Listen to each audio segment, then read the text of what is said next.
글쎄 이런 토론이 우리나라의 또 우리 제주도 삶에 얼마나 관련이 있고 중요한지 알 수 없습니다만은 이 제목을 보고 어떤 분들이 이 Understanding Regime Dynamics in North Korea 이런 영어 제목에다가 북한 정권 역학에 대한 이해 그러면서 전체역이 리살리언스라는 얘기를 많이 합니다. 회복, 탄력 뭐 이런 거. 근데 이렇게 어려운 말을 쓰냐고 그냥 힘들어도 끝까지 버티는 힘이 어디서 나오느냐 이렇게 쉽게 풀어 쓰는 게 훨씬 좋을 것 같다고 그렇게 얘기를 합니다. 1994년 북한에서 김일성 주석이 돌아가신 다음에 서거한 다음에 북한이 금방 무너질 거라고 생각한 사람들도 있었습니다. 그러나 20년 동안 아들 김정일과 같이 북한을 통치하던 사람이 계속해서 아들이 물론 200만이 아사하는 고난의 행군도 있었고 힘든 일이 있었지만 계속 유지를 했고 그 다음에 1991년 김정일 2대가 돌아간 후에 3대째 김정은 지금 북한 지도자가 나타났는데 30대의 어린 나이인데 과연 그 할아버지와 아버지가 지탱하던 북한의 경제도 어렵고 힘든데 관리할 수 있을까? 군대를 잘 통치할 수 있을까? 많은 그 의심과 혹은 뭐 좋든 나쁘든 염려 이런 것들이 다 있었는데 지금 10년이 가깝도록 그저 무기를 개발하고 이러면서 강대국들과 회담하자고 이러면서 버티고 있는 이런 저력은 어디서 나왔을까? 이런 것들이 이 세미나를 조직한 분들의 기본 의심 또 알아보고 싶다 이런 데서 나왔습니까? 북한의 전략은 무엇인가? 그리고 북한의 내부 보안이라든가 감시 체제는 얼마나 효과적으로 돼 있길래 이렇게 끄떡없는가? 충성심을 유발시켜서 이런가? 뭐 이런 것들을 오늘 네 분의 전문가들에게 말씀을 듣기로 하겠습니다. 원래 이 문제 오랫동안 연구하시고 그리고 한국 사정, 일본 사정, 북한 사정을 잘하는 중에 아마 우리 그 마사 오코노기 선생님만큼 유명한 분이 없을 겁니다. 한국서도 공부하시고 미국서도 공부하시고 북한을 잘 아시는 오코노기 교수님이 나오셨고요. 그 다음에 진정희 교수님은 북경대학서 가르치고 계신데 북한학, 국제정치학 박사학위를 받으시고 한양대학도 한국과 관계가 많으시고 제주포럼은 지금 진 박사님 한 10번 오셨나? 오래되셨어요. 제주포럼에 많이 오셨죠? 예. 오실 적마다 제주도가 변화하는 게 눈에 띄죠. 많이 변했죠. 말수가 적으신 분이라 그냥 끄떡끄떡하면 그렇다고 하는 걸 여러분 이해해 주시면 되겠습니다. 그리고 우리 고유한 박사님은 동국대학서 가르치시고 계신데 한국에 존재하는 북홍화가 연결된 정책적인 관리에 뭐 남북 문제 여기에 중요한 직책은 다 경험하신 진짜 최고 전문가십니다. 북한학과 교수인 동시에 민주평화통일자문회의 기획조정위원회 운영위원장도 하셨고 또 민족화해협력국민협의회 정책위원으로 학계와 민간단체에서 북한 문제가 나오면 고 박사를 찾고 그렇게 해서 최고 전문가이십니다.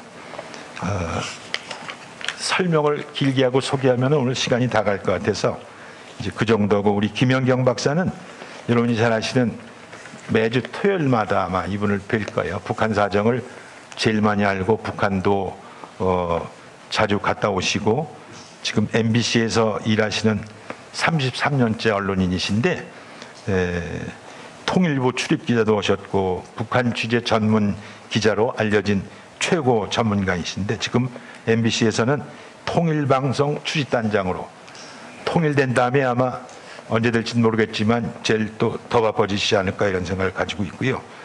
또 북한학으로 박사학위도 받으시고 엊그저께 미국 갔다 오셨는데 저녁 한번 뛰었다가 요새 참 바쁘게 이렇게 왔다 갔다 하시는데 오늘 우리의 토론 주제는 김 박사가 저녁 잡수신가하고 관계가 없기 때문에 그거는 우리 토론에 제하기로 하겠습니다.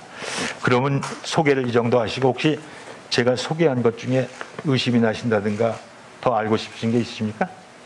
없으시면은 그냥 본론으로 들어가서 오kun오기 선생님께 제가 말씀을 청하겠습니다.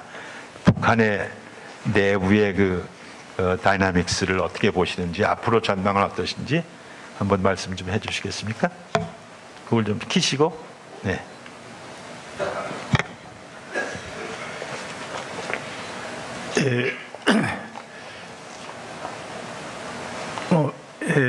まあ一人で多くのことを話すのもどうかと思いますので、まず最初に이번 말로 그냥 계속 오케이. 예, 계속.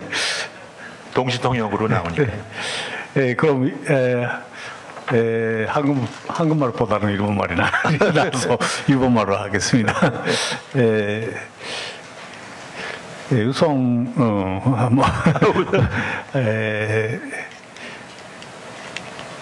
キム・ジョンウンという指導者の、リーダーシップの特徴ですね、について最初にお話ししたいと思うんですが、つまり、キム・ジョンイル政権とどこが違うのかということですね。私はこ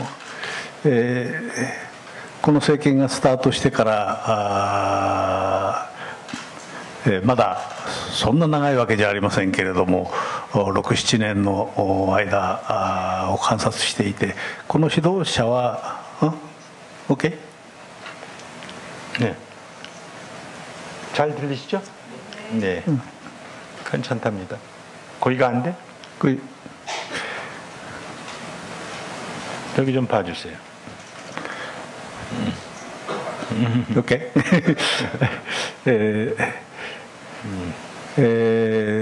この指導者は大変有能な指導者だと思って見ております。つまり、父親の時代が一番難しい時代だったわけですが、つまり冷戦が終結して北朝鮮の経済が破綻して、中国も資本主義を導入するというような時にキム・イルソン主席が亡くなって、ですからキム・ジョンイル時代の20年間というのはほとんどこの体制を維持することにですね精一杯であった、どうやって維持するかということで、今お話が出たように、苦難の行軍だとか、あるいは先軍政治というようなことでですね、何十万の人が餓死してもですね、体制を維持することを優先し核開発を重ねてきたということなんですが、そういう意味ではキム・ジョンウンさんは若干のですね幸運も持ってるわけです。つまりそういった時代を終えた後に後継した指導者だったということですね。で、長男のキム・ジョンチョルさんが後継者になったわけではなくて、キム・ジョンウンさんが選ばれた。これは父親のキム・ジョンイルさんが意図的に選んだわけですから、それはリーダーとして彼の方が適切だ、有能だと思ったから彼を選んだ、そういう意味で彼は父親の目にかなった指導者だったと言っていいだろうと思います。で、指導者になってから行っていることを見ると非常に戦略的な選択だとか集中とかというものを非常に巧みにやっているように思います。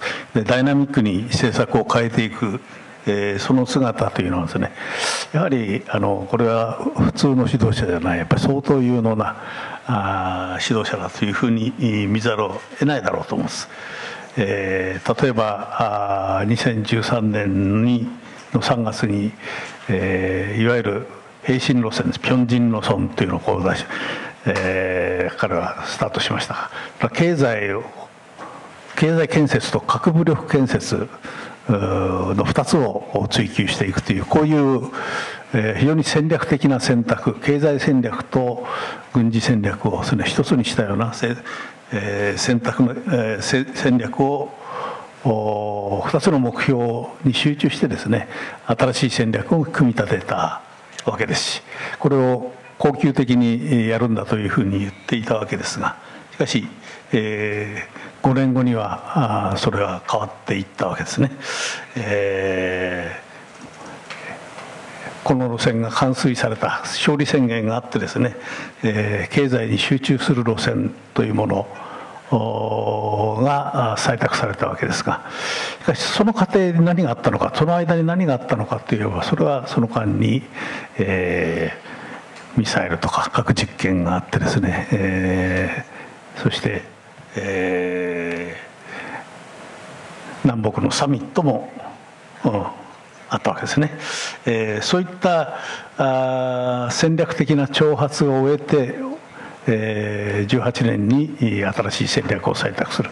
つまりそういう戦略的な選択とか集中というものを非常に巧みに、彼らなりに組み立てて、それが成功するか失敗するかは、まあ、歴史が判断することですがですね、ダイナミックにやっているということが非常に大きな特徴じゃないかと思います。まあ、他にもいくつも特徴があるわけですが、私が一人でお話ししていてもいけません。例えば手続きだとか組織を重視するようなやり方、中央委員会総会をちゃんと開いて最高人民会議の、ちゃんと重要性を浮上させるような形で、しかも政策の透明性をそこで発表している。つまり、先月の12日に開かれた最高人民会議の、金正恩の演説スピーチを見て、施政方針演説ですかね、ある意味では驚きました。つまり非常に率直に対外政策をですね、語っているわけですね。それは当然労働新聞を通じて国内で報道されるわけです。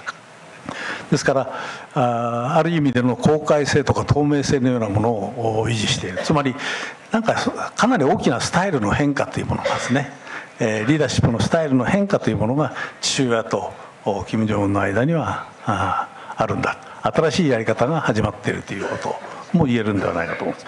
あんまり一人で話してはいけませんけどもね。고맙습니다. 우리 오건옥이 선생님이 그동안 공부하시고 경험하신 바 이 김정은을 대단히 똑똑하고 훌륭한 정책을 수행하고 정책의 변화를 아주 사람이 좋다 나쁘다 하는 건 아니고 리더십 리더로서 유능하다. 리더십을 말씀하셔서 제가 질문을 하나 드리겠습니다. 북한의 군인들 그룹은 김정은 지도자를 어떻게 보고 있는지 많은 사람들이 궁금해하고 있거든요. それは大変難しい質問ですが、しかしこの間にやってきたことを見るとですね、政治の文民化といったらいいでしょうか、軍の地位というものは初めは高かったわけですが、これはまあ父親の時代に非常に高くなっていたわけです。そして、金正恩体制もスタートした時には軍人に依存するような体制だった。ですから先軍政治と言われるもの、孫軍チョンチと言われるものがずっと続くだろうというふうに我々は思ってたわけですが、それがどんどん軍人の姿が少なくなっていって、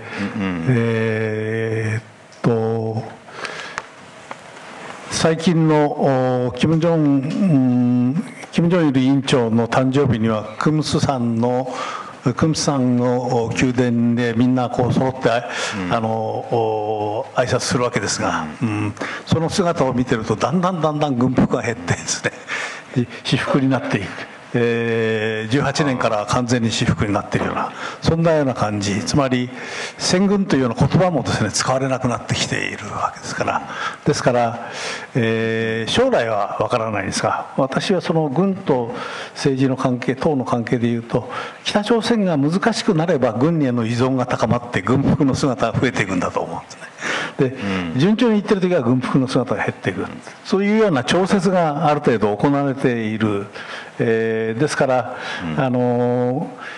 金正恩が軍と対立しなければいけない、党が軍と対立しなければいけない時代になればですね、先軍チョンチが復活して、軍人の数が増えていくだけの話であって、両者がですね正面から喧嘩をして、政治が大混乱するというようなことにはならないんじゃないかというふうに言ってるんです。네, 감사합니다. 고맙습니다. 우리 다음 연사는 우리 진징이 교수님이신데, 한국말도 하시고 일본말도 하시고 중국말은 더 잘하시고, 그 자유롭게 하시면 우리 통역이 다 세 나라 준비가 되어 있습니다. 12, 3분 말씀 부탁드리겠습니다. 뭐 중국 발음을 하면 진징이고요. 한국 발음을 하면 김경일입니다. 저한테 이 발표를 그릴 때 몇 가지 질문을 가지고 발표문을 짰는데요. 제가 그대로 그저 좀 얘기를 하겠습니다. 첫 번째는 이 김정일 정권과 김정은 정권이 가진 가장 두드러진 차이점에, 여기서 저는 한 몇 년 전부터 김정은은 김정일과 완전히 다른 그런 지금 체제라고 그런 걸 계속 강조해 왔습니다. 그렇기 때문에 북핵 문제에서도 만약 김정일이라게 되면 좀 기대를 할까, 그렇게 적을 수 있지만 김정은이기 때문에 기대를 할 수 있다, 뭐 이런 것도 주장해 왔는데요. 근데 가장 다른 점 보게 되면, 첫째로 사실 김정일 시대 이 북한의 당정군 시스템은 비정상적으로 가동됐다고 생각합니다. 예를 들면 김정일이 총서기가 될 때 사실 당중앙 정치국 상무위원은 한 사람밖에 안 남았거든요. 근데 몇 년 동안 계속 공석을 두면서 권력을 유지해왔던 거죠. 근데 이러한 것들이 김정은 정권이 들어서면서 비정상화로 돌려놨다. 이것이 가장 큰 특징이 아닌가 생각합니다. 그래서 김정일 시대 유야무야했던 당 정치국, 당대표대회, 당중앙전원회 이전 정상화했고, 그리고 국방위원회를 해체해서 국가 최고 정책기관으로 국무위원회로 신설했고요. 여기서 하나 김정일 시대에는 요일 사상 10대 원칙이라는 원칙을 내놨는데, 김정은이 들어와서는 요일 영도 10대 원칙으로 바꾸고, 거기서 주의할 건 하나는 프롤레타리아 독재, 하나는 공산주의, 이 두 개의 개념을 삭제했습니다. 이러한 걸로 하면서 당이 권위를 절대적인 권위를 강조했던 겁니다. 그래서 이것이 다른 거 아닌가 생각해요. 그다음 두 번째, 사실 김정일 정권에 비교해 볼 때 저는 김정은 정권은 사실 북한에서 실질적인 계획 개방을 이미 시작했다고 생각합니다. 근데 계획 개방에서 가장 큰 특징은 사실 권력이 이전이라고 생각합니다. 북한은 이 절대적 권력이 집중된, 고도로 집중된 절대적 권력인데, 계획 개방을 하면서 이 권력이 농촌, 공장, 기업소, 개발구, 이렇게 권력이 이전되면서 권력이 분산화 혹은 권력이 이전, 이러한 것들이 큰 특징이 아닌가요? 중국에서 이거 갖다 권력이 하방이라고 하죠. 사실 중국의 계획 개방도 한마디로 특징질하게 되면 저는 권력이 하방이라고 생각합니다. 근데 이것이 북한에서도 지금 실현되고 있다. 그리고 세 번째로 제가 북한에 자주 다니면서 제일 큰 느낌은, 김정일 시대하고 김정은 시대를 비교하게 되면 이런 표현이 적당한지는 모르겠지만, 저는 김정은 시대에 들어오면서 북한이 2000년대 들어서면서 좀 우울했던 그런 분위기가 일신돼서 해방된 느낌이, 그걸 제가 갈 때마다 느낍니다. 그래서 제가 2015년에 2014년에 제가 갔다가 3년 후에 2017년에 3년 후에 갔는데, 3년 동안의 변화가 굉장히 좀 놀랄만한 그런 변화를 느꼈고요. 그리고 사람들이 옷가짐새부터 모든 행동거지부터 완전히 달라지는, 거기서 서울하고 한국하고 별 차이가 없는 그런 걸 느꼈고요. 그다음에 제가 전체적으로 느낀 기분은, 북한은 사실 지금 이 큰 변화를 일으킬 준비가 다 돼서 좀 어떻게 말하면 보글보글 끓는 그런 상황이 아닌가 생각합니다. 지금은 제재 때문에 그러한 것들이 동력으로서 제대로 발현되지 못하지만, 저는 이 제재, 지금 북한에 가해지는 제재가 다른 거는 제쳐놓더라도 제재가 완화돼서 투자라든가 외자 유치라든가 이걸 제쳐놓고 제재만 완화해도 북한은 엄청난 경제 성장을, 폭발적인 경제 성장을 이룰 만한 그러한 변화가 이미 일어났다 생각합니다. 그래서 김정일 시대와 전혀 다른 변화할 수 있는 동력이 생성되었다고 봅니다. 그다음에 네 번째는 뭐 여러분도 잘 아시겠지만 바로 그 노선이 전환이라고 생각합니다.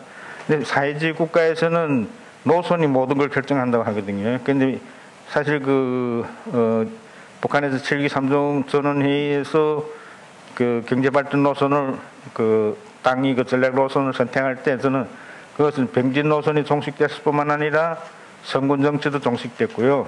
그리고 김정일 시대가 또 종식됐다는 걸 의미한다고 생각합니다. 그것이 완전히 김정은 시대를 선포한 것 아닌가.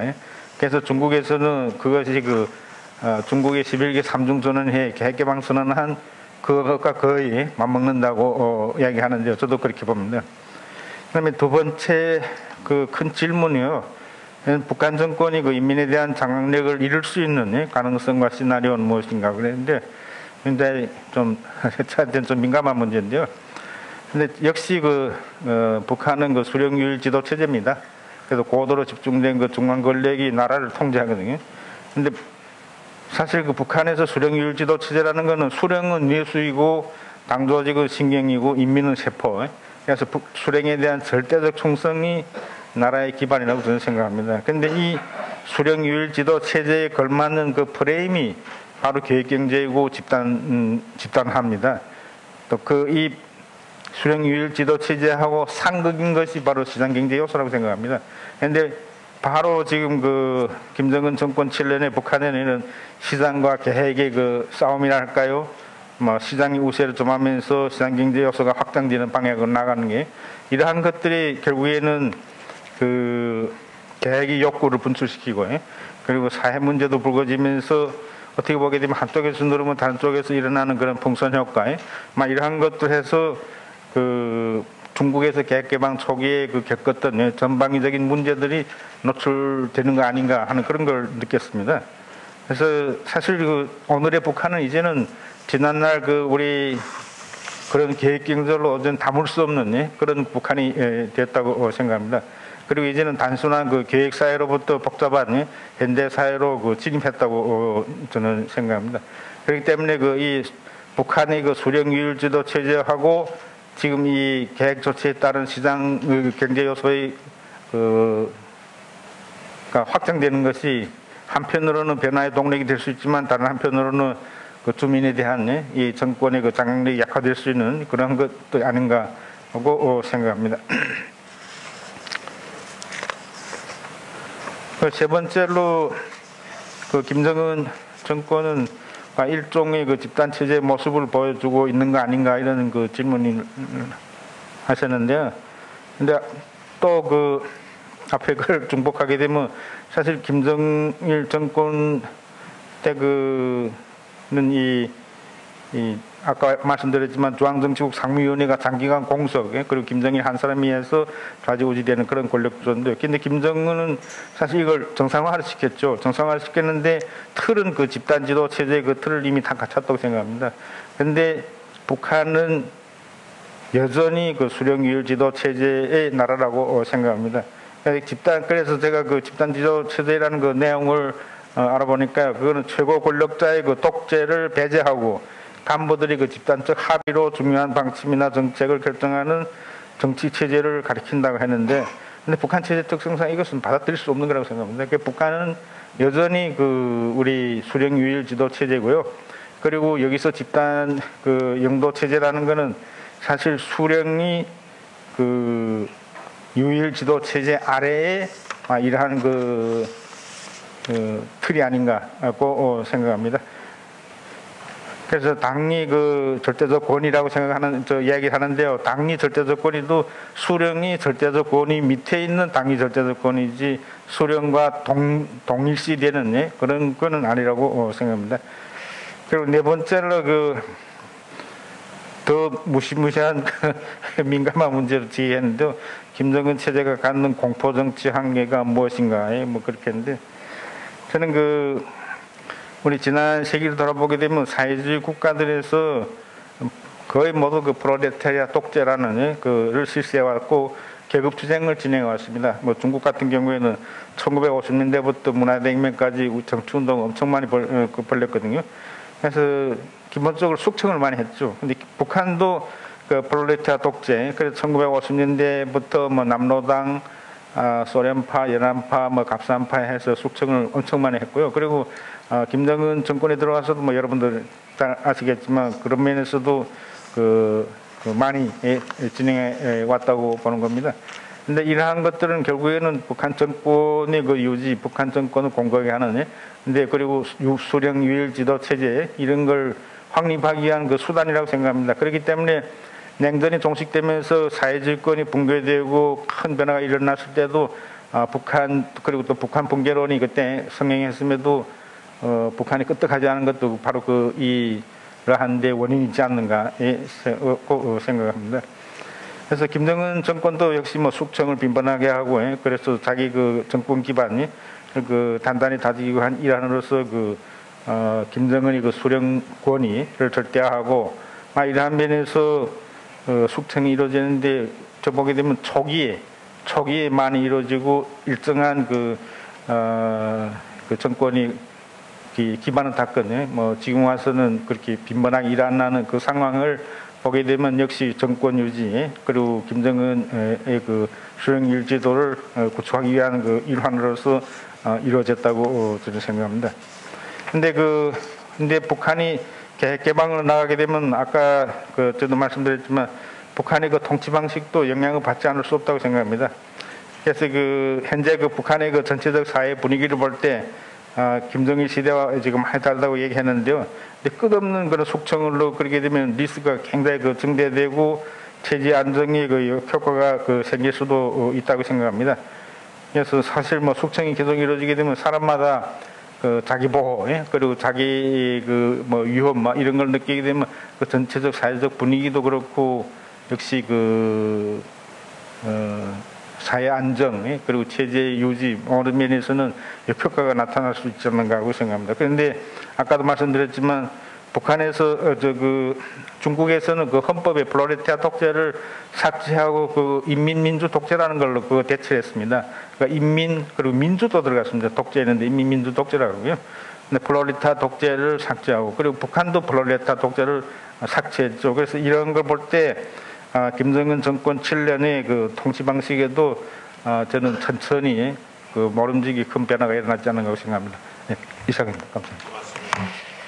고맙습니다. 국방위원장에서 국무위원장으로 이름도 바뀌어지지 않았습니까? 그게 무슨 의미가 있는 것이죠? 점점 좀 물론 인민들을 위한 인민의 지도자가 되겠다. 그래서 이제 국방을 좀 내용적으로는 잘 다스리면서 이제 겉으로는 계속 1인 독재를 유지하지만 단어 사용 이런 것들 헌법에 나온 규정도 바뀌고 그러는 것이 조금 부드럽게 하면서도 체제는 유지한다. 예를 들면 장성택 사용하는 것을 전 세계에 알려줬는데 사실 몇 달 전부터 구급 내에 있었다는 그런 얘기가 요새 들려나오거든요. 그런 문제에 대해서 다 지금 말씀드린 것이 아마 같은 의미인 것 같습니다. 나중에 또 여러분들 질문도 좀 받고 여러분 의심스러운 것은 좀 알아보기로 하고요. 우선 우리 김영경 박사님에게 마이크를 돌려서 북한 사정을 좀. 북한 몇 번 다녀오셨죠? 얼마 안 다녀오셨어요? 25번 정도. 네.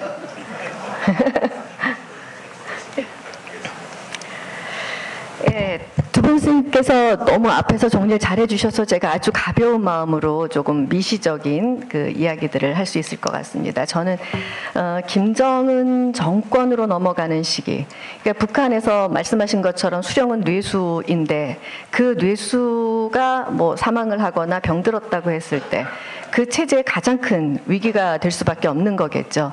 그때 김정은 3대 세습이 어떻게 이렇게 순조롭게 이루어졌고 지금의 김정은 체제의 모습은 어떻게 만들어졌는가, 이런 것들을 약간 북한이 주민들과 소통을 한다라고 하는 측면에서 좀 설명을 드리려고 합니다.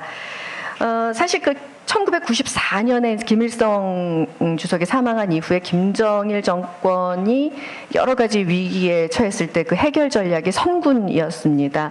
이게 경제가 붕괴가 되다 보니까 이것을 경제를 기반으로 한 당의 통제, 당적 통제가 붕괴가 됐는데 이때 국가 유지에 동원할 수 있는 유일한 자원이 바로 군대였다고 할 수 있겠죠.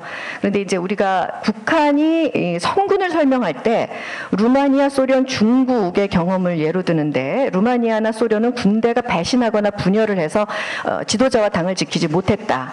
하지만 천안문 당시에 보듯 중국은 군이 당을 지켜냈다라는 게 이제 북한의 선군의 그 정당성에 대한 이야기였습니다. 그래서 선군을 강조하던 시기에 나오던 문건을 보면은 당과 국가는 무너져도 우리가 일제시대에 그 나라를 잃었었던 것처럼 군대만 강하면 다시 되찾을 수 있다. 북한이 이제 항일 유격대가 그 나라를 되찾았다고 주장하지 않습니까? 이제 이게 그 당시 군대 선군의 이론이었습니다.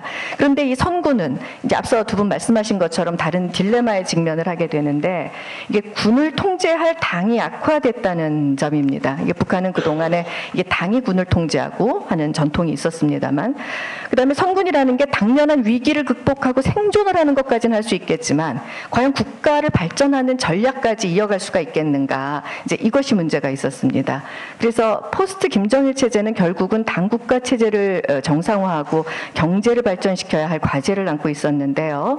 그 후계자 김정은의 경우 나이가 어리고 그리고 실제로 그 권력 승계 그 준비 과정이 상당히 짧았다는 데 문제가 있었습니다.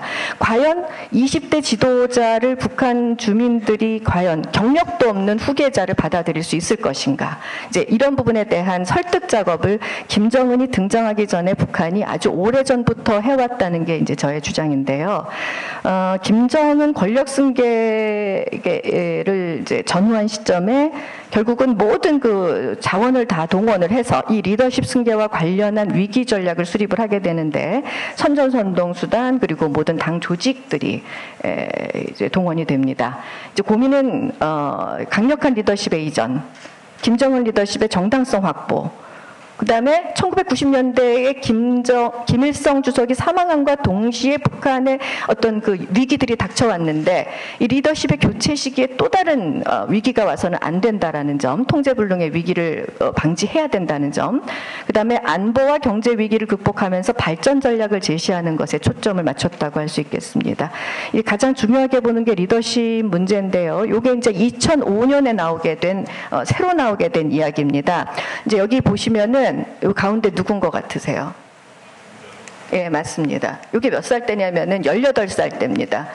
그리고 이제 그 우측이 김일성 주석인데, 이게 북한이 2005년을 전후로 해가지고 선군의 역사를 다시 씁니다. 그러니까 원래는 김일성이 사망한 이후에 1995년 1월 1일부터 선군 정치가 시작됐다라는 게 기본적인 북한의 전통적인 해석이었는데 2005년에 갑자기 선군 영도 45주년이다. 그러니까 그 해가 10년이었거든요. 그런데 갑자기 45년인데 이건 영도라고 이름을 바꾸고 바로 이날 1960년 김정일 위원장이 18살 때 아버지를 따라서 군대를 갔다. 이것이 선군 영도의 시작이다.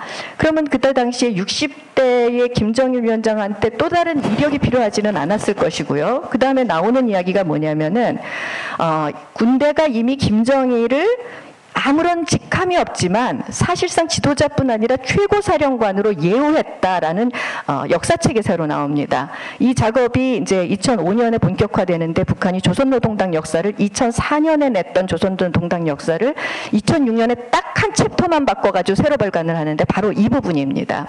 그래서 이제 결국은 북한이 아주 그 정교한 준비를 해왔다라는 건데요. 김정은이 김정일과 그 동시에 후계자로 있었을 당시에 내놓은 것은 군사적인 뭐 강경 조치는 대외적인 것과 별도로 대중들한테는 물질적 풍요에 대한 비전을 좀 제시를 했습니다. 그래서 이 무렵에 나오는 글들이 보면은 뭐 그 공식적인 정론, 뭐 논평, 논설, 사설 이런 형식으로 나오는데요.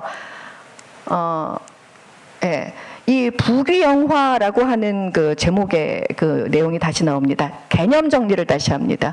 북한에서 원래 부귀영화라는 거는 착취계급이 옛날 시대에 하던 것이 부귀영화인데, 이제는 부귀영화는 당과 인민이 모두 함께 누리는 것이다라고 이야기를 하는데, 그게 2009년이었고요. 2012년 김정은 첫 육성에서 사회주의 부귀영화를 육성으로 약속하기까지 이런 준비 기간이 있었다고 볼 수 있겠습니다. 그리고 대중의 물질적 욕구는 죄도 아니고 숨길 것도 아니다. 잘 살게 해주겠다. 뭐 금방석 이런 노래들이 막 나오기 시작을 합니다. 김정일 사망 이후에 김정은 체제는 정치적인 공백을 최소화하는 데 초점을 맞췄습니다. 보시면은 이 장례 기간에도 이렇게 물고기를 나눠준다든지, 그 다음에 이 장례 기간에 여기 그 주민들이 추우니까 겨울이어가지고 들어가서 따뜻한 물을 먹고 그 다음에 이렇게 몸을 녹일 수 있도록 한다든지. 사실 그 상주의 업적이 이 장례 기간에 강조가 되는 상황이었던 거죠.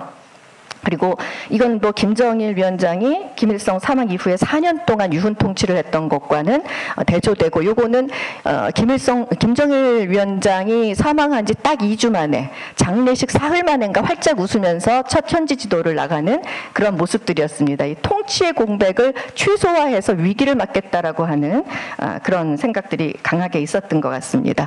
이 장성택 숙청에 대한 뭐 말씀은 앞에서도 해주셨는데요. 이게 당과 고위 그 기득권층, 군의 고위 기득권층에 대한 숙청이 매우 강도 높게 일어나는데, 이것이 그냥 일어나는 것이 아니라 그 아래 대중이나 하층 하급 전사들이나 초급 그 장교들에 대한 그 포퓰리즘을 기반으로 일어난다라는 말입니다.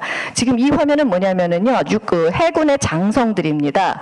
해군의 그 장군들을 10km 바다 수영을 시킵니다. 그러니까 해군이라면 쫄병이든 장군이든 똑같이 훈련을 받아야 된다. 수령 밑에 있는 사람들은 모두 전사들인 거지, 장군이 따로 있고 사병이 따로 있는 것이 아니다. 고위당원이 따로 있고 하급당원이 따로 있는 것이 아니다라는 것들이 그 위에 있는 그 3대를 내려오던 그 리더십, 그 내부의 권력층을 쳐내면서 길들이면서 밑에 그 사람들의 그 환심, 그 동의를 얻어내는 하나의 기제였다고 볼 수가 있겠습니다. 결국 이 사례를 통해서 알듯이 강경한 군사 노선이나 뭐 이걸 엎드려 쏴도 해야 되고 군대 그 공군도 훈련을 하는 모습입니다. 대신에 이제 하급 병사들한테, 이건 이제 장교들인데요, 뭐 같이 둘러싸여서 이런 식으로 사진을 찍는다든지 직접 가서 병사들이 그 있는 곳은 따뜻한가를 살펴본다든지 하는 모습을 보여줬고, 위에서 잘못하면 인민 앞에 사죄하라, 뭐 이런 그 사죄하는 모습들도 아파트 붕괴 사건에서 나타난다고 할 수 있겠습니다. 그래서 결국 대중의 동의를 굉장히 중요하게 여기고 있고, 그 관건은 경제다. 권력에 대한 대중의 반감에도 민감하게 반응하면서 담론과 조직, 각종 통제 수단을 시시각각 정교하게 활용을 하고 있다고 할 수 있겠습니다.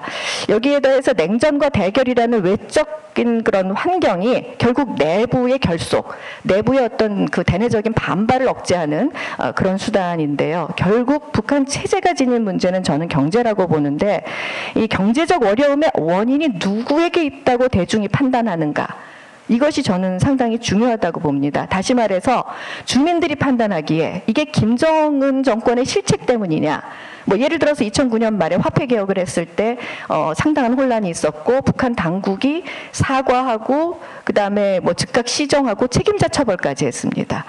만약에 이것이 김정은이 아니라 제재 때문이냐라고 얘기를 할 때는 북한 주민들의 반발보다는 오히려 뭐 결속의 가능성이 좀 있다고 봐야 될 것 같습니다. 그 지도부 엘리트에 대한 강력한 장악에 대해서 말씀을 드렸는데, 이거는 김정은 정권의 강점일 수도 있고 약점일 수도 있다고 보겠습니다. 강점이라는 건 뭐 내부적인 걸 꾸고요. 그 다음에 그 약점이라는 거는 미국과의 핵 협상 등 복잡한 문제를 풀어나가는 과정에서 과연 참모들이 솔직하게 이런 문제들을 터놓고 조언을 할 수 있을 것인가, 현실을 충분히 반영하지 못하는 어떤 소통의 문제가 의사결정 과정에서 발생할 수 있다, 이렇게 말씀드릴 수 있겠습니다. 이상입니다. 그 토요일인가 주말마다 북한을 보여주는 방송 하시지 않습니까? 요즘은 제가 책임만 맡고 있어요. 책임만 맡고 계세요? 근데 그거에 대한 우리 국민들의 반응이 그 북한의 좋은 건 좀 보여주지 말지. 북한의 좋은 거 보여줘가지고 괜히 뭐 좌파가 많이 생기고 우리 정신이 좀 흐트러지면 이런 반응이 없었습니까? 그동안? 뭐 그렇게 말씀하시는 분들도 있고 또 거꾸로 말씀하시는 분들도 있는데요. 뭐 저는 대한민국이 뭐 그런 거 보여줘가지고 대한민국 분들이 흔들리진 않죠. 흔들리거나 뭐 상처를 받거나 이러진 않는다고 생각합니다. 예. 저건 북한을 25번 다녀오신 분의 말씀이니까 그렇게 믿고 고 박사님께 마이크를 돌리겠습니다. 네, 감사합니다. 저는 원래 주제인 이제 북한 정권의 역학에 대한 이해라는 관점에서 3대에 걸쳐서 유지되고 있는 권력 동학 그런 쪽에 좀 관심을 갖고 발표를 하도록 하겠습니다. 그러니까 제가 몇 가지 이제 의문을 갖고 시작을 했는데요. 그러니까 북한 사회주의 정권이 그 사회주의를 표방하는 나라들 중에 3대에 걸쳐서 이 정권과 체제를 유지하는 나라는 북한이 유일할 것이다. 두 번째는 현존하는 사회주의 국가들 중에 개혁 개방을 본격적으로 추진하지 않으면서 자주노선과 자력갱생 그 전략을 고수하는 나라도 아마 북한이 유일할 것이다. 그 세 번째는 그 본격적인 개혁 개방을 추진하지 않지만 정권과 체제의 붕괴라든가 체제 전환도 이루어지지 않고 있다.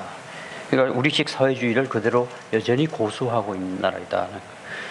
그리고 미국, 일본 등 그 서방 국가들과 이 적대 관계를 유지하고 있는 거의 유일한 나라 같고요. 그러니까 외부에 적이 많다는 뜻이겠죠. 그리고 다섯 번째는 그 북한과 만든 서방 국가 그리고 남북 관계에서 그 거의 모든 합의문이 만들어진 직후에 곧바로 사문화됐다. 왜 그럴까? 지금 그 판문점 선언이라든가 6.12 북미 공동성명 또 9월 평양선언 이런 합의들도 지금 진행형이지만 현재 다소 지금 정체 국면에 빠져 있는데 이게 왜 그럴까? 그리고 그 북한이 핵 개발 과정을 거의 전 공정을 공개하고 국가 핵무력 완성을 선언한 나라이다. 그러니까 핵을 개발하는 나라들은 대체로 비밀리에 하는데 왜 북한은 그 과정들을 지거 프리드 해커 박사라든가 이런 분들을 불러서 플루토늄 추출한 내용이라든가 고농축 우라늄 돌아가는 것을 그대로 공개하고 보여주고 또 노동신문 등에도 수소탄 모형 같은 것을 보여주고 실험하고 이런 과정을 거쳤는데 왜 그럴까? 이런 이제 의문들이 있는데요.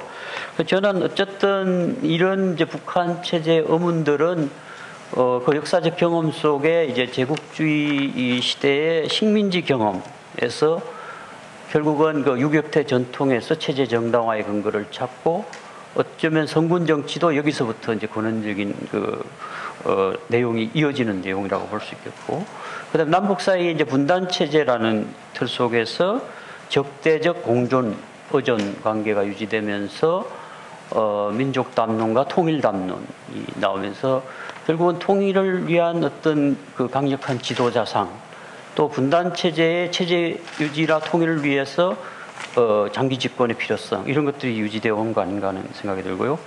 그리고 세 번째 이제 끝으로는 이 냉전 체제가 만들어낸 문제, 이게 이제 미국의 동아태 전략 또 미중 간의 어떤 최근의 패권 경쟁 구도 이런 구도 속에 북한이 나름대로 자기 체제 유지의 동력을 찾아내는 그런 것이 아닌가. 그래서 어떻게 보면 이제 제국주의 분단 체제, 냉전 체제가 만들어낸 괴물일 수도 있다. 뭐 그렇게도 볼 수 있을 것 같은데요. 우선은 이제 그 3대에 걸쳐서 이런 체제임에도 불구하고 유지되는 동인이 어디 있는가 하는 부분에서는 결국 그 백두혈통이라고 하는 항일 무장투쟁에서 그 체제 정당화의 근원을 찾는 그 유격대 전통에 입각한 국가 체제, 이른바 그걸 이제 그 유격대 국가라고도 하고 뭐 유일 체제라든가 뭐 여러 가지 이제 개념화해서 얘기하고 있는데, 그런 국가 체제 성격이 결국은 그 체제 유지를 위한 어떤 동력으로 작용하는 것이 아닌가 하는 그런 생각이 듭니다. 그러니까 그 후계 논리도 결국은 그 유격대 전통에서 찾는 혈통 개선, 백두산에서 개척한 혁명 위협을 대를 이어서 계속 해 나가야 된다는 그 혈통 개선론과 계속 혁명론에 따라서 3대로 이어지도록 하는 논리를 만들어내고, 북한 주민들은 3대로 이어지는 그런 메커니즘에 대해서 관습헌법적으로 받아들인다는 거죠. 과거의 왕제나 천황제처럼 그대로 받아들이는 그런 문제가 있다고 볼 수 있겠고요. 그 다음에 이제 그 분단체제나 냉동구조 속에서는 사실상 북한 체제가 전시공산주의 방식으로 운영되고 있다. 늘 이제 이 분단이나 냉전 구조 속에 자기들이 체제 생존과 정권 유지를 위해서 내부를 그 전시공산주의적 방식으로 통치하는 원리를 계속 재생산해내고 유격대식 어떤 혁명과 건설 방법을 유지하도록 하는 그런 그 동인을 거기서 찾을 수 있는 것이 아닌가. 그 결국은 이 냉전 체제와 분단 체제 유지가 북한의 수령 체제를 유지시키는 영양소가 아닌가. 거꾸로 얘기하면 냉전 체제와 분단 체제가 청산이 되면 이 수령 체제도 유지되기 어려울 건데 그 두 가지가 유지시키는 영양소로서의 역할을 한 것이 아닌가 이런 생각이 듭니다. 그리고 이제 그 과거의 식민지 시대에 그 식민 통치 기구의 과대 성장한 국가 기구가 물론 청산했다고 하지만 그 이후에도 그대로 남아서 사회주의 정권 수립 이후에도 강력한 당 국가 시스템을 통해서 시민 사회를 억압해왔다. 그렇게 결국은 식민 통치 기구가 이 경험이 그 시민 사회를 성장시킬 수 없는 그런 그 시민 사회를 강력하게 억압하는 그런 그 밑거름이 됐다. 뭐 그런 의미에서 이제 북한에서의 어떤 권력 동학이라는 측면에서 아래로부터 혁명이 일어나기 어려운 그런 구조를 만들어냈던 것이 아닌가 하는 생각이 듭니다. 예를 들어서 뭐 과거의 5호 담당제라든가 계층 분류를 통해서 강력하게 시민사회를 통제하는 그런 논리들이 과거의 식민지 경험에서 나왔을 수도 있다. 그 밖에 이제 사회주의 전통 논리에서 집단주의라든가 민주집중제 뭐 이런 것들도 결국은 후에 그 56년 8월 종파 사건 이후부터는 결국 당내 민주주의가 사라지게 되고 유일체제화되면서 유일지도체제로 이게 이제 굳어지면서 수령체제로 이렇게 이제 그 굳어진 게 아닌가 하는 생각이 들고요. 그 다음에 이제 이 통치 논리 작동 메커니즘이라는 부분에서도 김정일 시대로 들었으면은 그런 이제 그 86년 정도의 그 사회정치적 생명체론이 나오면서 수령당 대중의 통일체를 혁명의 주체로 하면서 그 수령의 지도를 받아야 이제 대중의 역사의 자주적 주체가 될 수 있다고 하는 수령 중심의 유일 영도 체제를 확립하면서 그동안 이제 그 3대 그 세습으로의 권력의 안착이 이루어지는 그런 그 메커니즘을 만들어냈다. 김정은 시대 지금까지 안정적으로 짧은 기간의 후계 구축 기간임에도 불구하고 유지될 수 있었던 것은 이런 이제 내부 논리와 함께 3, 4세대라고 하는 그 혁명 세대들을 준비해서 큰 동요 없이 김정은 체제가 안정될 수 있도록 했다는 것이 되겠고요.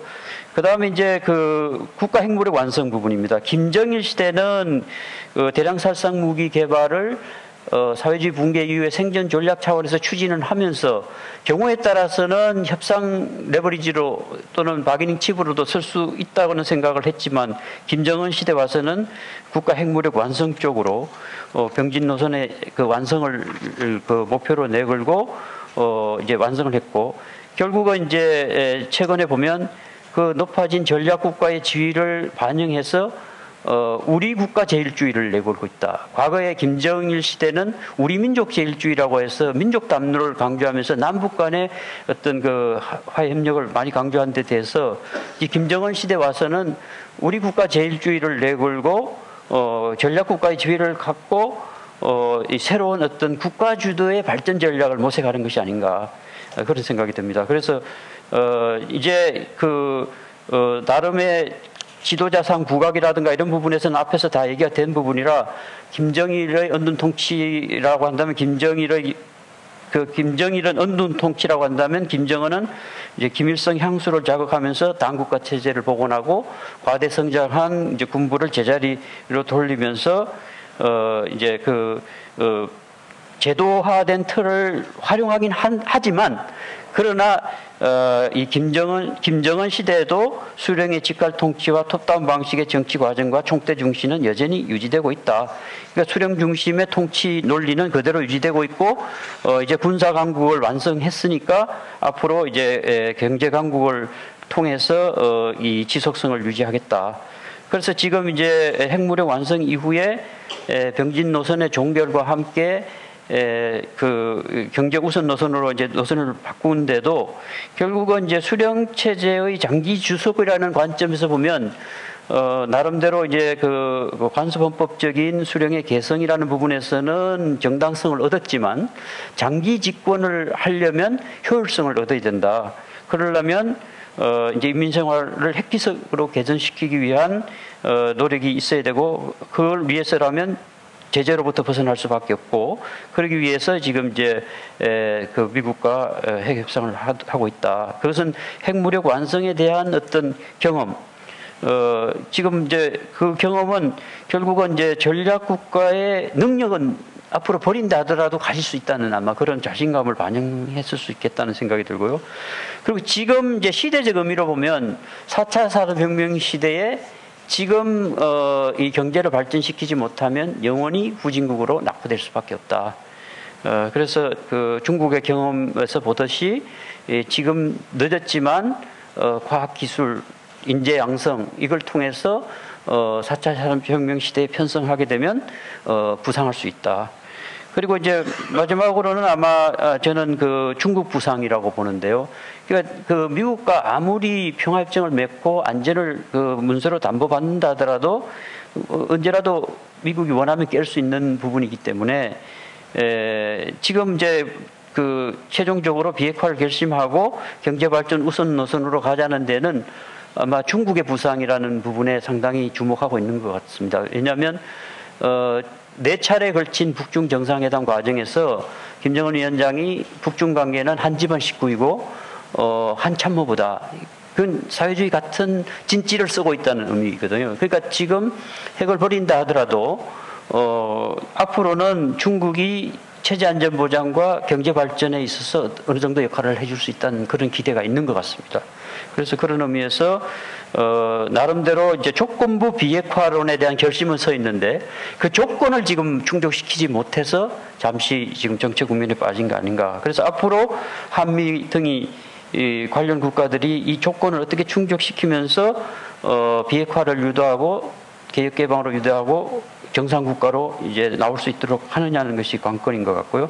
제가 지금까지 쭉 얘기한 것은 주로 위로부터 역사를 주로 말씀드렸는데요. 시간 관계상 아래로부터 이제 일어나는 변화의 동력 부분은 다른 분들이 조금 말씀하신 것 같고 이 시장화의 진전에 따라서 아마도 이번에 이제 전략적 결단을 하게 된 배경 속에서도 이 맥시멈 프레셔라는 것들이 이 시장 세력을 위축시키고 시장 세력과 결탁된 관료 집단들을 분열시키거나 이반시키는 그런 요인으로 작용하기 때문에 이거를 방치했다가는 아마 권력 유지가 어려울 것이다.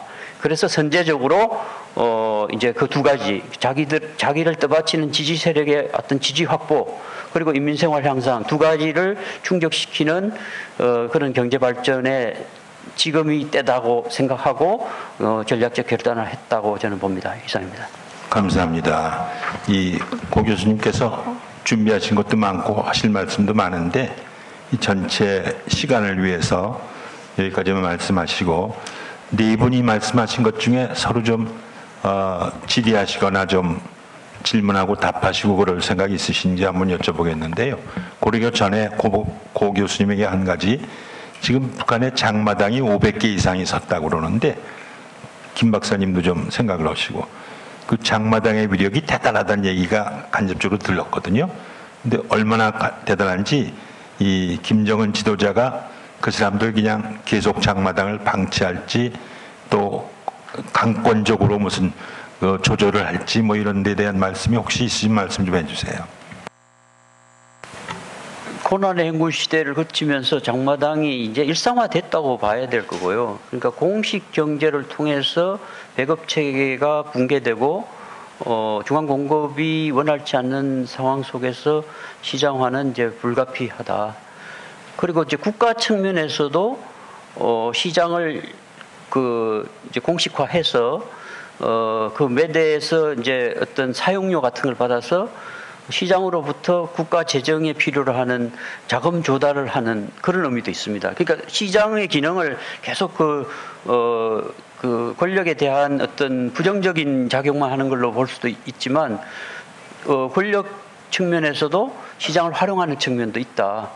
그런 의미로 봐야 될 것 같고요. 그래서 지금 그 미국이 펼치는 그 최대 압박이라는 것은 이제 그 시장을 완전히 위축시킨다기보다 그 시장 세력 중에서도 돈주라든가 이제 핵심 그런 그 주도 세력들을 이제 위축시키고 이제 그들과 결탁된 이제 국가 재정을 약화시키거나 아니면 그 축소시키고 그러면서 이제 그 지배 세력들의 어떤 균열을 꾀하는 그런 전략으로 알고 있고 그 효과가 어느 정도 나타나고 있다는 데 대한 확신이 미국이 있으니까 얼마 전에도 그 북한이 그 하노이에서 이 5가지 제재를 풀으라고 할 때 풀지 못한다고 한 것도 지금 상태에서 풀어주게 되면 핵을 갖고 경제 문제를 해결하면서 계속 나갈 거라는 그런 불신이 있는 것 같습니다.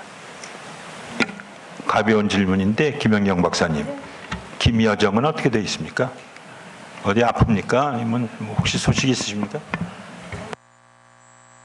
저도 궁금한데 뭐 별일은 없다 그러고 뭐 건강 이상설부터 시작해가지고 뭐 조금 좀 약간 뒷선에서 쉬는 거 아니냐라는 얘기도 있고 뭐 별일 없다는 얘기도 있는데 저 파악되시면 저에게도 알려주셨으면 좋겠습니다.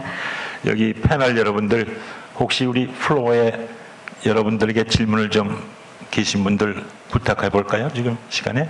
예.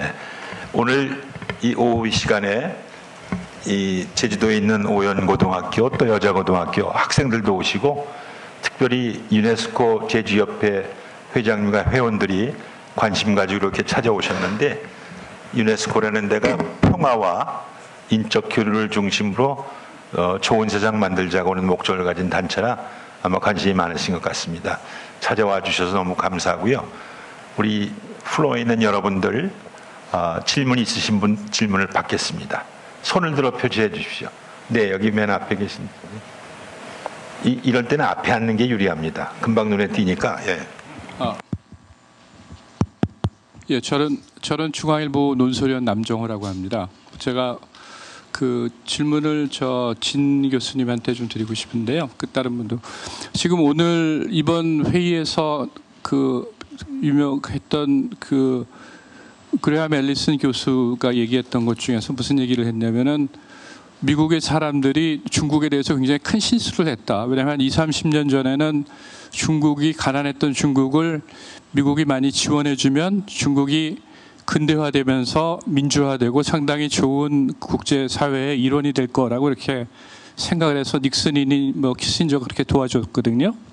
근데 그걸 우리 남북관계로 치환을 하자면 우리도 지금 사실 햇볕 정책이라는 건 뭐냐면 북한을 우리가 한국이 도와주면 북한이 점점점 북한 주민들도 잘 살아지면서 자연적으로 중산층이 형성이 되고 그러면서 보다 많은 정치적인 자유를 하고 그러면서 개방이 되면서 북한도 이제 민주화될 것이다. 이런 식의 이제 근대화 논리를 지금 피는 걸로 알고 있습니다. 그게 아마 햇볕 정책의 핵심일 텐데, 근데 중국의 케이스를 보면 20년 전에 잘못 판단했다는 게 무슨 얘기냐면 도와줘 봤더니 시진핑 체제가 되면서 나라는 부강해지고 강력을 해줬는데 민주화되지 않고 여전히 독재 국가고 도리어 미국의 강력한 경쟁 상대가 됐다는 거거든요. 그래서 제가 드리고 싶은 얘기는 뭐냐면 저희도 햇볕 정책이라는 게 저희의 일종의 희망 아니냐. 무슨 얘기냐면 저희가 북한을 도와주면 김정은 독재 체제가 망할 거라고 생각을 하는 것 자체가 저희의 기대고 일종의 착각이고 저희가 도와줘도 그쪽 사람들은 나름대로 충분히 경제적인 그 발전을 통해서 주민들을 만족을 시켜서 김정은 체제는 보다 더 확고해지고 더 강력해지고 그러면서 좀 더 강력한 나라로 되면서 우리한테 도리어 더 그 안 좋은 적이 될 수도 있거든요. 근데 아까 말씀하셨듯이 아까 고 박사님 말씀하셨듯이 지금 김정은 체제라는 거는 분단과 냉전 때문에 산다고 생각을 하시는데 중국의 케이스를 보면은 저희가 말씀드린 대로 저희가 계속 햇볕 정책이 이렇게 되면 도리어 북한이 여전히 훨씬 더 강력한 그런 그 우리의 적을 두는 그런 우를 범하는 게 아닌가 이런 질문 한번 드리고 싶습니다. 진 교수님 답변 좀 해주시겠습니까? 네, 그 중국의 뭐 케이스라고 말씀하시고 사실 뭐 중국 개방할 때 미국이 중국을 도와준 것도 사실 그런 원인이죠. 뭐 그렇게 해서 그 중국의 민주화를 뭐 실현한다 하는데, 근데 미국이 원하는 거는 미국식 그 민주화고 미국식 제도고 미국식 그 염원이 아닌가고 생각합니다. 그래서 저는 사실 뭐 중국의 문화대혁명 전부터 우리 그러니까 59년대 말 60년대 초 3년 자연재해 수천만 명이 뭐 굶어 죽었다는 그런 그것도 겪어봤고 문화대혁명도 겪어봤고 그리고 문화대혁명 후에 개혁개방도 겪어봤고 지금 오늘을 지금 이렇게 사는데요. 저는 중국은 천지개벽의 변화가 일어났다고 생각합니다. 우리가 뭐 40년 전, 50년 전 상상도 못할 정도로 그것이 중국식, 저는 어떻게 보게 되면 중국식 민주라고 생각합니다. 그러니까 뭐 모든 자유가 뭐 제 생각에는 뭐 거의 다 있다고 봅니다. 그런데 미국식으로 잣대를 대게 되면 그 불합격일 수 있죠. 그러면 다당제도 아니고 뭐 이런 식으로. 근데 미국식으로 잣대대는 게 아니라 중국이 형적으로 중국이 발전하고 예전하고 비교할 때는 중국은 정말 천지개벽의 그 변화가 일어났고 인민들은 사실 저는 충분하게 그 중국식 자유, 중국식 민주를 저는 누린다고 봅니다. 그래서 지금 중국에다가 독재국가 그걸 계속 그러는 거는 좀 합당하지 않겠는가 생각하고요. 그리고 중국이 계속 발전하면서 저는 중국이 물론 인권 문제, 뭐 민주화 문제, 민주 문제 여러 가지 문제들 많죠. 근데 뭐 어느 나라나 다 있는 거고요. 근데 계속 이대 나가게 되면 저는 중국은 역시 긍정적인 그런 방향으로 나갈 수밖에 없고 나간다고 저 생각하고요. 그래서 그걸 그 북한에다가 이렇게 비교할 때 저는 그저 간단하게 딱 한마디만 얘기를 하게 되면 방금 제가 얘기했는데 북한은 수령유일 지도 체제입니다.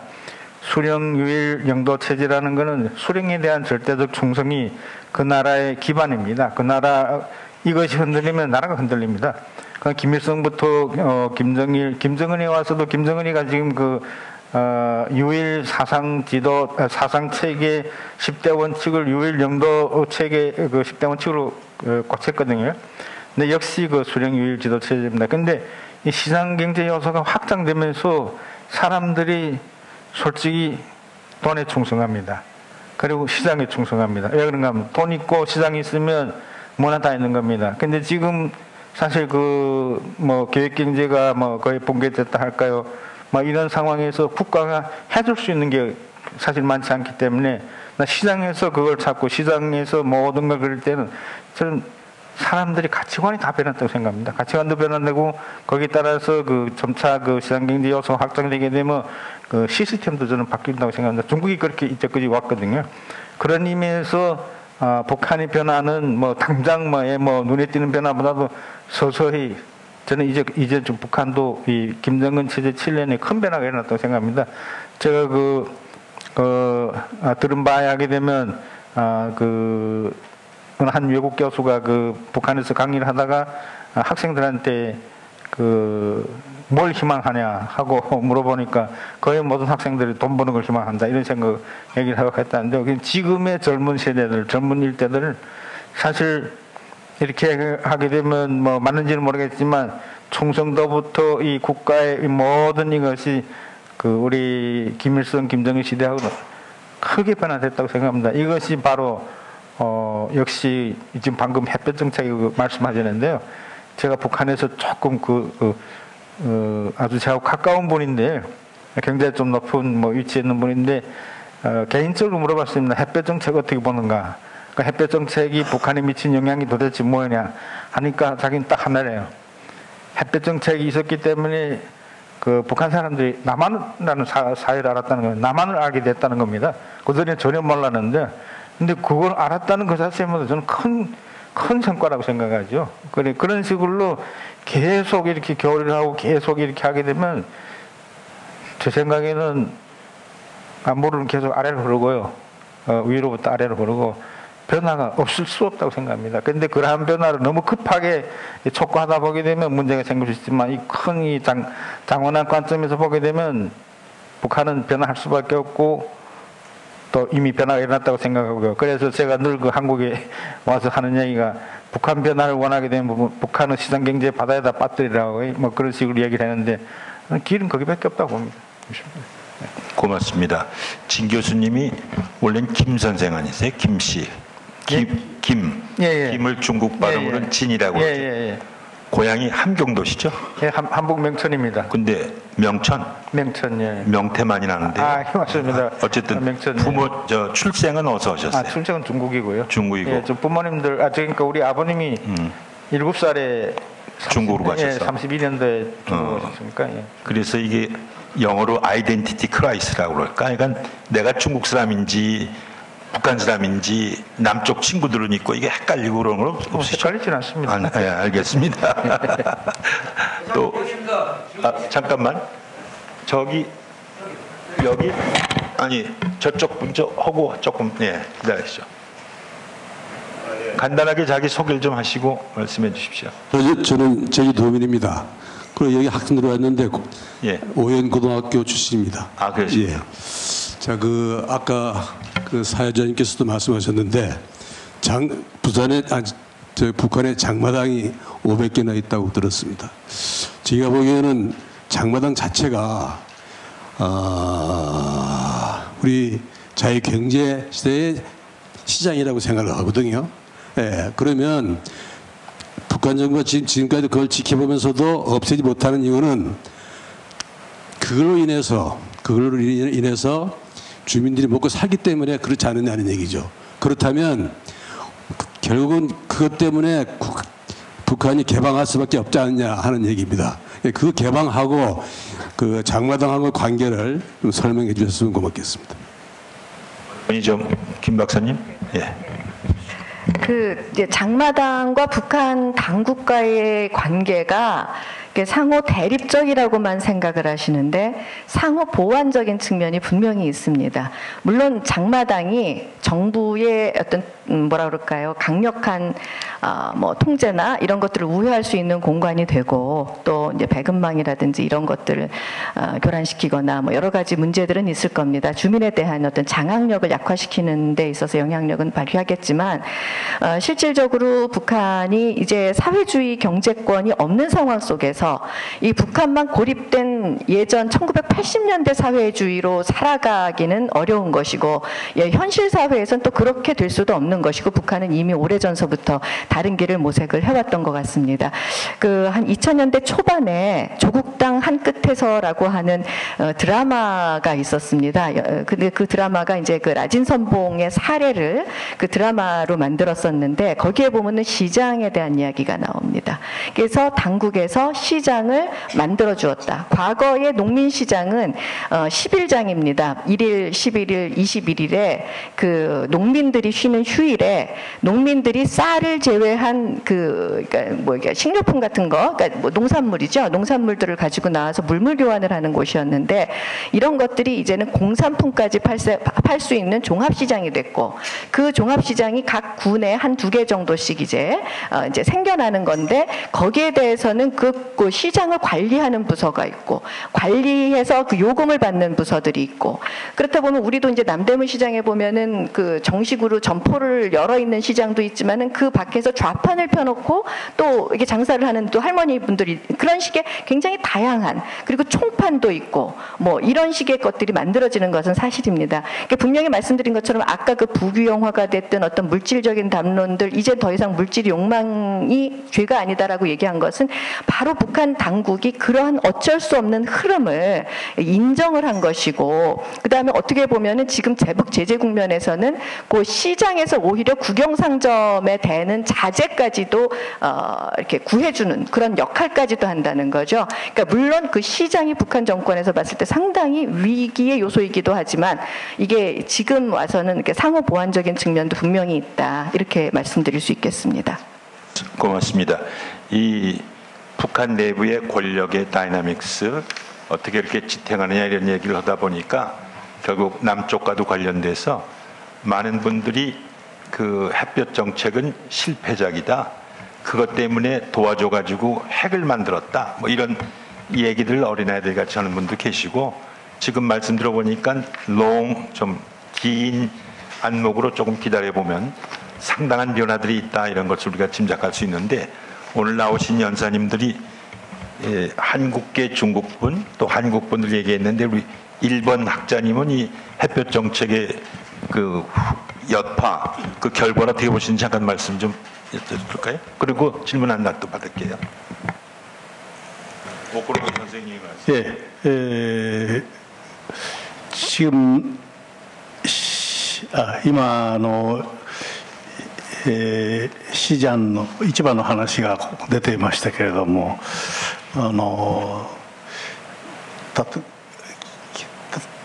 金正恩委員長がそういったものに対する統制を緩めて、それを利用するような形でやってきた。しかし、外からの経済制裁が非常に厳しくなっていって、もう一回市場を統制しなければならなくなるとかですね、あるいはなんていうんですか、さまざまな、これから経済制裁の影響がいろんな形で出てきますから、自分たちの権威を高めようとして行った政策が結局あまりうまくいかなくなってですね、失敗するということになれば、それはやっぱり金委員長の権威というもの、威信というものを低下させること、政権に対する批判の出発点になるということもあり得るわけですよね。だからその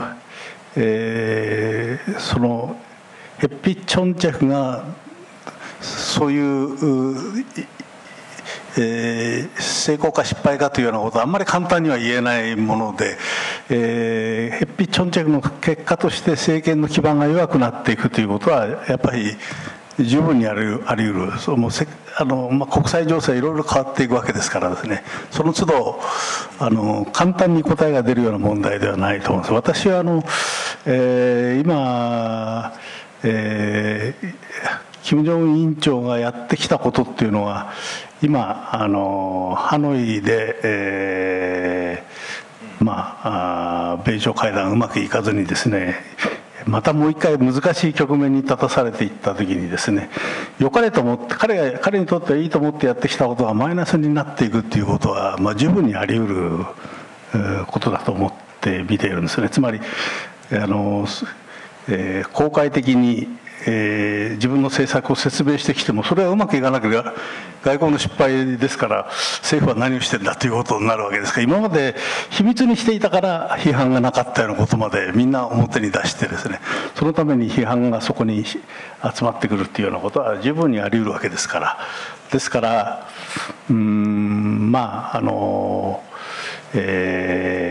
かなかヘッピ・チョンチェフの結果がどうなるのかというようなことは簡単には言えないんですが、私は長い目で見ていった場合に、そういうことで政権に対するチェック機能というものもですね、やはり働いてくるだろうというふうに思ってみてるんですね。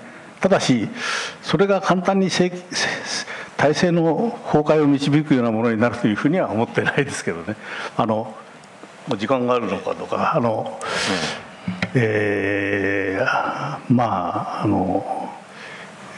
多分キム委員長が考えていたのは、経済的な自由化というものが成功していけば、そして米朝会談が成功してですね、自分たちも中国がやったような、あるいはベトナムがやっているような形の経済成長に持っていきたいというふうに思っていたというふうに思うんですね。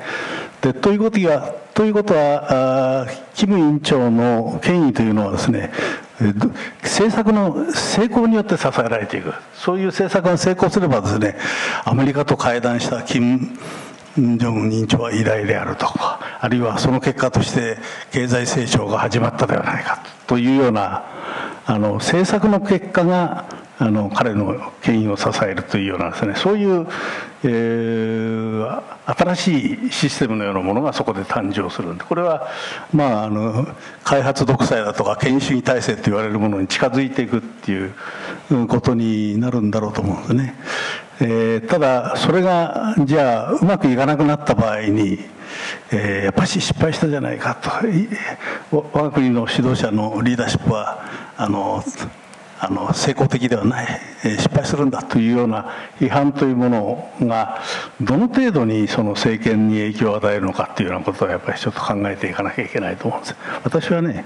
私はそんな簡単にその結果失敗したからといって政権が揺らぐっていうようなことはですね、ないと思って見てますけれどもね、それはまだ北朝鮮の人は民主主義っていうものを知らないからです。知らないですから、韓国だったらパク・チョンヒ政権の開発独裁が失敗すればですね、民主化の動きというのが出てきますから、そこで、大変な民主化運動っていうのが起きるわけですけど、北朝鮮の場合は民主主義が何かっていうことを知りませんからですね。ですから国を揺るがすような大きな批判になるとは実は思っていないんです。감사합니다. 김 박사님 하실 말씀 있으세요? 아니 지금 말씀하시는 거 아니죠? 그럼 저 뒤에 스펜서, 옆에 계신 분, 저기 손 들으신 분, 저기 손 드신 분, 예.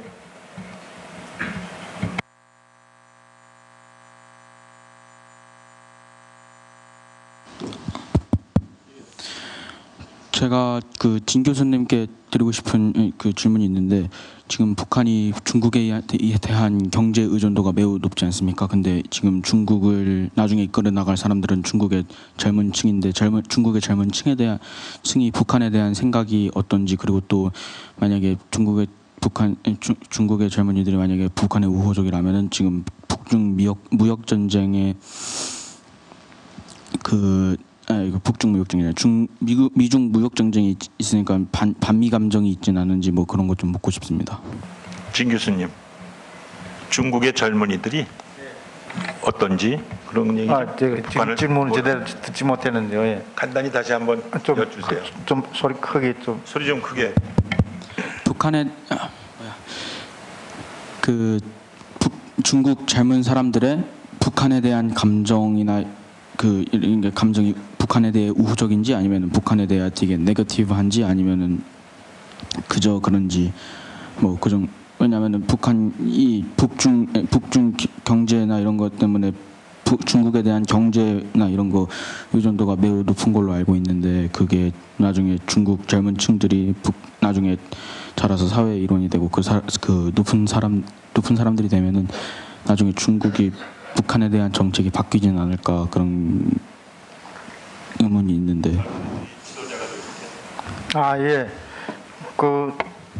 제가 좀 젊진 않았기 때문에 젊은 사람들이 무슨 생각하는지는 모르겠지만, 제 학생들이나 이렇게 얘기를 해보고 그러면 아마 김정은 위원장 작년 신년사에서 작년에 4번 중국 방문했고, 북미 정상회담, 한국과 3번 정상회담 하면서 그 전에는 굉장히 부정적인 생각 가진 젊은이들이 많은 것 같았습니다. 거의 다 좀 부정적으로 봤는데, 아마 그게 제 보기엔 180도로 변하지 않았는가 생각하고요. 그리고 김정은하고 동시대의 그런 젊은이들이니까 굉장히 김정은에 대한 평가도 높아졌고, 특히 김정은 부인 이설주에 대한 아마 평가는 중국에서 아마 제일 높은 것 같습니다. 그래서 그런 쪽으로 해서는 굉장히 그런 생각을 많이 갖고요. 그리고 젊은 세대들이 뭐 앞으로 지도자 무슨 국익거족 중국 체제 특성상 지금 20대들이 지도자로 올라가자면 아마 30년은 이제 30년이라는 시간에 무슨 변화가 일어날지는 저도 모르겠고 한데, 근데 한 가지 긍정적으로 이야기할 수 있는 거는 지금 제가 보는 데는 서울의 젊은이들, 북경 젊은이들, 도쿄 젊은이들, 평양 젊은이들을 포함해서 거의 같은 이 가치관으로 흘러가는 게 아닌가 저는 그렇게 생각합니다. 그러니까 뭐 서울에서 그 젊은이에서 무슨 패션에도 좋고 뭐에 나오면 뭐 중국 베이징에서 금방 볼 수 있고 동경에서도 금방 볼 수 있고, 그다음에 젊은 사람들이 이렇게 앉아서 이렇게 얘기를 하게 되면 생각이 금방 뭐랄까 소통도 잘 되고 그렇지 않나 생각합니다. 제가 금년에 여기 제주도 지금 2번째 왔는데 오코노미 선생님 하고 3월달에 문정인 교수님하고 그리고 우리 제자들 모임이 있었거든요. 그런데 와서 이 젊은이들끼리 일본 젊은이들, 서울 한국 젊은이들, 중국 젊은이들이 굉장히 그 이야기가 잘 되고 소통이 잘 되고 그러잖아요. 그래서 저는 어떻게 보게 되면 한반도 문제는 이제는 아랫세대가 그러게 되면 전쟁도 안 겪고 그런 이 세대적 갈등도 없고 그래서 가치관이 이렇게 일치하게 되는 그런 때 가게 되면 동아시아, 동북아의 평화, 동북아의 질서 이런 것도 우리 한 30년 후에 지나가게 되면 지금보다는 훨씬 더 뭐랄까요, 제약이 적지 않겠나 그렇게 생각합니다. 네. 감사합니다. 한 분 더 손 드신 분 저 뒤에, 맨 뒤에 계신 분. 日本人ジャーナリストの高橋康介と申します。キムさんに質問があります。僕東京でここ数ヶ月自由朝鮮という金正恩体制を打倒しようとしている団体の記事を、NK ニュースとか他の日本のメディアにいろいろ記事書いてきたんですが、そのリーダーのエイドリアン・ホン氏がそのフォーリンポリシーとかいろんなワシントンポストとかいろいろ寄稿してて、でその中で彼が言ってるのは、西側メディアが知らないんだけれども北朝鮮の結構国内ではライオッツ暴動が徐々に広がってきていて、外からそうやって仕掛ければ変わるっていうふうに彼は信じてるんですね。で奥野木先生がおっしゃってた北朝鮮の人まだ民主主義知らないんでなかなかそんな体制を動かすまでいかないっていうののなんか彼は究極の対極にいるような考えを持っている人なんですが、実際にキムさんが北朝鮮これまで行ったり見てきたりしてて、そういったライオットとかっていうのは徐々にここ10年20年増えているんでしょうか。以上です。질문하시죠? 네, 알겠습니다. 네. 제가 폭동의 현장에 가본 적도 없고 제가 다녀본 곳은 북한 말로 매우 안전한 곳입니다. 통제된 곳입니다. 하지만 지금 말씀하시는 그 내용은 어떤 얘기인지는 잘 알겠고요. 흔히 예전에 북한에서 주민들이 불만이 어디까지 올라오느냐에 대한 화살표를 이렇게 그린 게 있습니다. 최고 지도자가 있고 당이 있고 그다음에 지도자들이 있고 이 불만들이 어디까지 올라가느냐인데 상당 부분 올라간다는 겁니다. 그러니까 어느 수준까지 올라가느냐의 문제인 건데요. 제가 아까 이제 말씀을 드릴 때 이 대중의 권력에 대한 대중의 불만을 북한 당국이 파악하고 있다라고 이야기를 합니다. 그렇다 그러면 그 북한 당국의 목표는 그것이 최대한 이게 이게 당이라고 얘기하는 어머니 당, 그 다음에 최고 지도자로까지 올라오지 않도록 하는 것이고, 그 과정 속에서 우리는 과거에 숙정이라는 말로 불렀습니다마는 숙청이라고 하는 것들이 혹은 그 처벌들이 가능한 겁니다. 그래서 북한에서 세도가 있다 그러면은 그 세도는 당과 대중을 갈라놓는 것이라고 이야기를 하는데요. 실질적으로 시장이나 아니면 거리에서 예를 들어서 과거에 여자들한테 거리에 대로변에 나올 때 치마를 못 입게 했습니다. 바지를 못 입게 했습니다. 치마만 입고 나오게 했는데 논에서 일하다가 당연히 바지를 입고 나오게 되지 않겠습니까? 그럼 규찰대 같은 곳에서 잡습니다. 그럼 거기에서 싸움이 일어납니다. 이게 약간 규모가 커진 패싸움이나 이렇게 어떻게 보면 폭동이라는 것들이 실질적으로 현장에서 없는 것들이 아닌 거고요. 그리고 그렇기 때문에 그러한 불만들로 인한 것들은 분명히 있지만 그것이 과연 체제를 뒤엎는 어떤 정치적인 폭동으로 갈 수 있겠는가? 그러기 위해서는 굉장히 다양한 요소들이 좀 필요하다고 생각이 되어지는데 저도 오코노미 교수님의 의견과 거의 같습니다. 예를 들어서 우리가 이제 과거에 북아프리카에 우리가 제스민 혁명이라고 그랬던가요? 그 당시에 거기에는 금요 집회가 종교 집회라는 것들이 있을 수가 있겠죠. 하지만 북한이 그동안에 해온 여러 가지 그 통제 시스템은 상당히 가혹합니다. 그 가혹한 통제 시스템에 따르면은 어떠한 이색적인 요소도 잘할 수가 없는 것이고 그것이 위로 아래로 통제되는 이 시스템 속에서 그것이 정권 전체를 위협하는 폭동으로 자라날 수 있겠는가? 거기서 아직은 아니다. 이렇게 보는 겁니다. 여러분 지금 3분 남았는데 3시에 질문 있으세요? 잠깐 그냥 1분만 하시고 1분 답하는 걸로.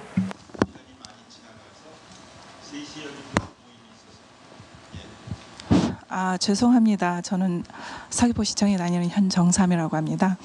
네, 북한에 대해서 조금 관심을 갖다 보니까 제가 그 북한에 대해서 좀 관심을 갖다 보니까 이런 그 각종 평화 포럼이라든가 아니면은 유네스코라든가 그 유엔에서 하는 아니면 아시아에서 하는 포럼에 김정은을 그 참여시킬 수 있는 방안이 있는지 궁금하고 또 그거에 대한 어떤 법적 제도적 그 완화 수단이라 있는지 그것도 궁금하고요. 그 다음에 또 한 가지는 북한은 물론 소유가 다 이제 그 국가 소유기 때문에 공산주의라는 국가 소유기 때문에 기업이라는 것도 물론 존재는 하지만 소유가 국가라는 거는 알고 있습니다만은 우리처럼 그 백화점이라든가 아니면은 뭐 편의점 이렇게 마트라든가 그런 게 존재하는지 궁금하고요. 그다음에 그 리설주가 입는 옷은 어떻게 구입하는지 제가 좀 궁금합니다. 맞습니다. 이 시간이 2분밖에 남지 않아서 김정은을 초청해서 이렇게 포럼도 하고 세미나도 하는 것은 신뢰가 구축된다면 얼마든지 가능하리라고 저는 믿고 있지만 아직은 시기상조 같은 생각이 들고요. 오늘 사실 북한의 내부 권력의 변화 또 그 사람들의 삶 이런 걸 토론하는 마당에서 햇볕 정책 얘기도 나오고 이제 여러 가지 얘기가 부수적으로 나왔습니다. 우리는 그 햇볕 정책은 여러 선생님들의 의견이 조금 더 기다려보자. 지금 당장 실패다 뭐 성공이다 얘기하기는 좀 어렵고 이게 하루 이틀에 될 일이 아니니까 그러나 변화가 있는 것은 사실이다. 그리고 그게 네거티브보다는 좀 파지다 이런 결론을 얻었고요. 지금 말씀드린 것은 제가 선생님께 기회도 안 드리고 저 혼자 생각하기는 조금 있으면 그런 것도 가능할 수 있겠다. 그리고 이설주 씨 옷은 어디서 사오는지 혹시 아시는 분 계십니까? 이태리 것도 있고 그렇다는데 그러니까 그것도 여기 정확한 정보는 아직 부족하기 때문에 나중에 알려드릴 수 있으면 좋겠고요. 제가 국회에서 국방위원장을 했어요. 유엔에 간 적이 있어서 유엔에서 얘기를 하는데 사회자가 그래요. There are two chairmen of the National Defense Committee. One is in Pyongyang. The other one is Seoul, Korea. Now, ladies and gentlemen, let's welcome the chairman of the National Defense Committee, 제2 그리고 저를 소개하더라고요. 그러니까 아프리카, 사우스, 아시아에서 온 사람들이 내가 김정일 같이 무서운 사람인지 알고 고개를 빼들고 그냥 모두들 일어서가지고 저를 보더라고요. 근데 저같이 안 무서운 사람이 나타나니까 실망스러운 표정으로 그래서 제가 가서 title or name is exactly the same but substantial power is just like heaven and earth. 하늘과 땅같이 차이가 있는 직책이라고 저는 남쪽에서 온 사람이 이렇게 얘기한 적이 있는데 김정은 정무위원장이 국방위원장 이름을 띄고 정무위원을 바꾼 것도 제가 보기에는 엄청난 변화라고 저는 봅니다. 아까 우리 김영경 박사 얘기대로 소통이 시작이 된 것 같아요. 옛날엔 그냥 하극상 위에서부터 그냥 내려서 얘기하면 끝났는데 시간이 됐네요. 오늘 여러분들 이렇게 참여해 주셔서 너무 감사하고요. 네 분에게 우리 큰 박수로 수고하셨다고 우리의 감사를 표시해야겠습니다.